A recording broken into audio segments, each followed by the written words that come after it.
इस वक्त की आपको बता दें, मंत्री राजेश नागर का छापा। फूड सप्लाई मंत्री राजेश नागर ने एफआईआर के आदेश दिए हैं। मौके पर फूड सप्लाई विभाग के अधिकारी भी मौजूद रहे। कुशक बडौली गांव में फूड सप्लाई मंत्री राजेश नागर का छापा पड़ा है। डिपो में हो रहा था बड़े स्तर पर घोटाला। अनाज के कट्टों में रेत से मिलावट की जा रही थी। फूड सप्लाई मंत्री राजेश नागर ने तुरंत एफआईआर के आदेश दिए हैं इस मामले पर। फूड सप्लाई विभाग के अधिकारी भी इस दौरान मौजूद रहे। कुशक बडौली गांव का यह मामला है, जहां पर डिपो में बड़े स्तर पर घोटाला हो रहा था। बड़े स्तर पर घोटाला कुछ इस तरह से किया जा रहा था कि अनाज के कट्टों में रेत से मिलावट की जा रही थी। फूड सप्लाई मंत्री राजेश नागर को जैसे ही इसकी भनक लगी, तुरंत ही उन्होंने एफआईआर के भी आदेश इसके जारी कर दिए हैं। बड़ी खबर इस वक्त की आपको बता रहे हैं, और किस तरह से रेत मिलाकर ये घोटाला किया जा रहा है। आप तस्वीरों को भी देख सकते हैं। ये अनाज के कट्टे हैं जिसमें से इतनी ज्यादा मात्रा में रेत निकल रही है। जैसे ही इसकी जानकारी मंत्री राजेश नागर को लगी, उन्होंने तुरंत ही एफआईआर के लिए आदेश दिए हैं। इसके साथ ही कड़ा एक्शन लेने को इसमें कहा गया है। अनाज के कट्टों में रेत की मिलावट, फूड सप्लाई मंत्री राजेश नागर ने तुरंत दिए हैं एफआईआर के आदेश। देखिए, इस दौरान मौके पर फूड सप्लाई विभाग के अधिकारी भी मौजूद थे।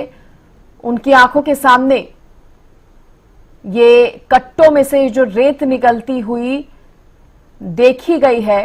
अधिकारी भी इस दौरान मौजूद थे यहां पर। ज्यादा जानकारी देने के लिए मेरे सहयोगी दिनेश जुड़ गए हैं। दिनेश, देखिए, बड़ा एक्शन जो है वो सामने आया है मंत्री राजेश नागर का, लेकिन जिस तरह से मिलावट हो रही थी, अनाज के कट्टों में रेत की मिलावट, वाकई हैरान करते हैं इस तरह के मामले। जी बिल्कुल। जो खाद्य एवं आपूर्ति विभाग के मंत्री हैं नागर, आज वो पलवल में एक्शन मोड पर नजर आए। उनका जो एक्शन का असर भी होते हुए दिखा। उनको शिकायत जो मिल रही थी कि जो कुशक बडौली गांव में एक डिपो होल्डर है जो सप्लाई जो करता है, वो गंदा अनाज करता है सप्लाई। तो ऐसे जो उन्होंने छापेमारी करी तो कट्टों के अंदर जो अनाज के कट्टे थे उनमें रेत मिला कहीं न कहीं बहुत बड़ी गड़बड़ी इनकी तरफ से की जा रही थी, जिसको लेकर जो मंत्री राजेश नागर है उन्होंने तुरंत एफआईआर के आदेश दिए हैं।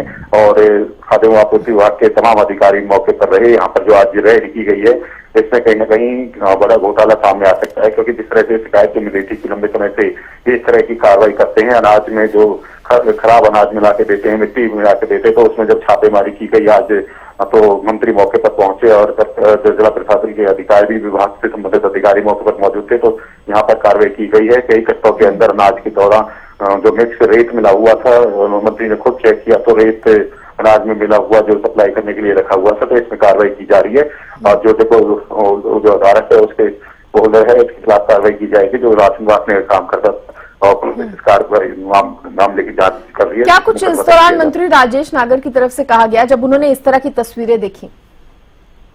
हाँ, मंत्री जी ने कहा कि उन्हें शिकायत मिली थी कि ऐसे सप्लाई जो है उसमें खराब अनाज की जा रही है। तो आज वो तुरंत यहाँ पर जो कुशक बडौली गांव है पहुंचे और जो है संबंधित विभाग के अधिकारी फूड सप्लाई के मौके पर मौजूद रहे। तो जांच के दौरान पाया गया कि कट्टों के अंदर रेत जो मिलाकर अनाज के तौर में सप्लाई किया जाने के लिए रखा हुआ था। और वैसे शिकायत थी पहले भी इस तरह का खराब अनाज वो सप्लाई करते थे। बिल्कुल दिनेश, और अब जिस तरह से ये मामला पूरा सामने आया है, हालांकि अब एफआईआर के आदेश दे दिए गए हैं और जांच में सबसे बड़ी बात यही देखने वाली होगी कि कब से ये जो है ये सब चल रहा था। बहुत शुक्रिया दिनेश आपका जानकारी देने के लिए।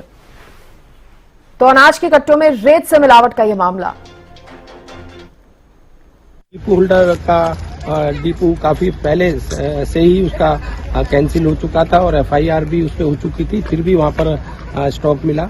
उसके अलावा जो दूसरे डिपो पे हम गए तो उसमें जो गेहूं और की बोरी थी उसमें रेत और कुछ खराब गेहूं वहां पर मिला। तो अधिकारियों से हमने बात करी है कि जो भी इसमें जिम्मेदार है, या डिपो होल्डर हो या अधिकारी हो या जो भी, उनके खिलाफ हम सख्त कार्रवाई करना चाहते हैं। और उनको बोला है कि भी इसकी जांच करके शो कॉज नोटिस इंस्पेक्टर और दोनों को दे दिया गया है और जो भी इसमें दोषी पाया जाएगा उसके खिलाफ सख्त